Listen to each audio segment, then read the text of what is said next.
அந்த பட்டணத்து ஜனங்கள் தெசலோனிக்கேயில் உள்ளவர்களை பார்க்கிலும் நற்குணசாலிகளாயிருந்தபடியால் மனமகிழ்ச்சியாய் வசனத்தை ஏற்றுக்கொண்டு காரியங்கள் இப்படி இருக்கிறதா என்று தினந்தோறும் வேத வாக்கியங்களை ஆராய்ந்து பார்த்தார்கள்.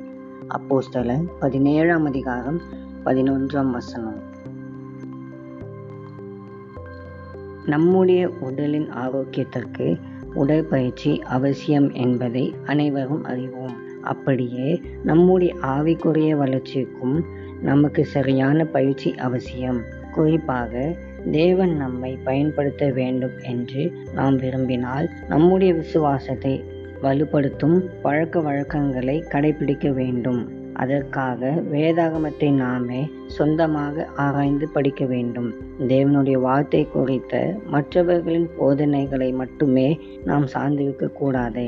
அதற்காக நாமே சொந்தமாக நேரம் செலவிட வேண்டும். தேவனுடைய வார்த்தை என்பது வாழ்விற்கான ஒரு தயாராகும் கையேடாகும். மேலும் ஆண்டவரை உண்மையாக பின்பற்றுகிறவர்களை குறித்த புத்தகங்களை படிக்கலாம். அவைகள் நமக்கு ஊக்கமளித்து சவாலாக அமைந்து நம்முடைய விசுவாசத்தை பலப்படுத்தும். அன்பின் ஆண்டவரே, உமக்கு ஸ்தோத்திரம். கர்த்தாவே, இந்த நல்ல நாளுக்காக உமக்கு நன்றி.